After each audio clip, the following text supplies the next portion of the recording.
Daryl Copeland. I'm a former Canadian diplomat, the author of a book called Guerilla Diplomacy, Rethinking International Relations, and I now teach in Canada at the Diplomatic Academy of Vienna, in the United Kingdom and elsewhere.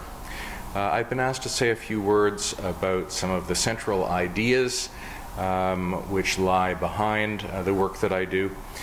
So let me begin by offering you the central argument that I put forward in my book, and it could be brièvement expressed like this. In the globalization age, development has become the basis for security, and as a result, diplomacy must replace defense at the center of international policy.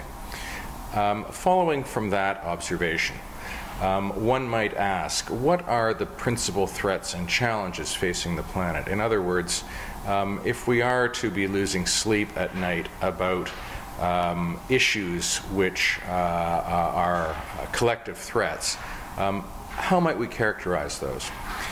It strikes me that in the mainstream there seems to be a belief that those issues are primarily military, which is to say they can be treated with armed force. Or organized violence of some kind or another. So you will read a lot about political violence and religious extremism. I'd like to suggest that in fact, well, we shouldn't ignore those problems. They really don't make the A list.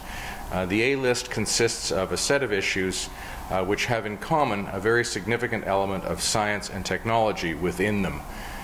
So rooted in science, driven by technology. What are these issues? Well, climate change, diminishing biodiversity, species extinction, weapons of mass destruction, food and water insecurity, genomics, biotechnology, new materials, and so on. Now these issues, pandemic disease, public health, they're affecting all of us today. We don't have to wait for that. Now whereas your probability of being caught up in a terrorist incident is about equivalent to the likelihood that you will drown in your bathtub, be hit by lightning, or be killed in a car crash on a busy holiday weekend, you're already being affected by climate change. You're already being affected by diminishing biodiversity. These are very large issues. So the question is, and this is a burning public policy issue in my view, but it's one of which we never speak. If the fundamental threats and challenges facing the world are not amenable to military solution, why is it that all governments, including the Canadian government, put the lion's share of their resources into defense rather than diplomacy or development?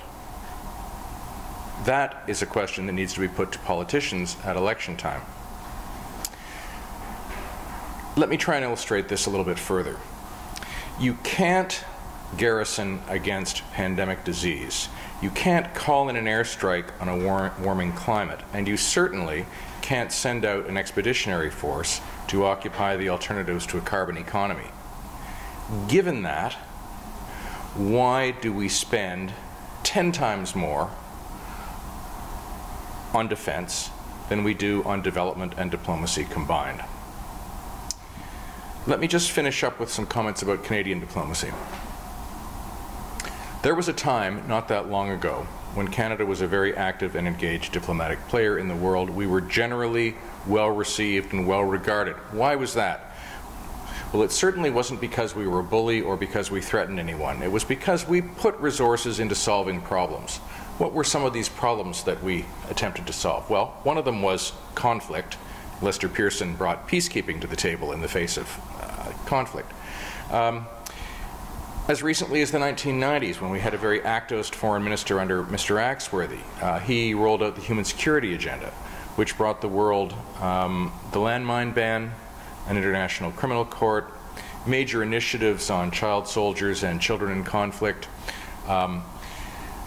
attention to the problem of conflict diamonds, which resulted in the Kimberley process, and the launching of an international initiative called the Interstate Commission on State Sovereignty and Intervention, chaired by the former Foreign Minister of Australia, Gareth Evans.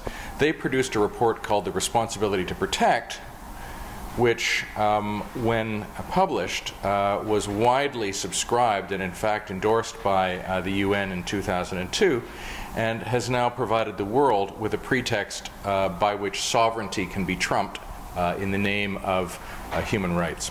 So Canada, once upon a time, was a very active and engaged diplomatic player. What do we find today? Let's just fast forward from the late 1990s. Well, mainly it's what we don't find. We don't find that Canada anymore is either regarded as a force for progress in the world or engaged in the sorts of projects that make the world a better place. I regret that, and I think that all of you should address it. Thank you for the interview.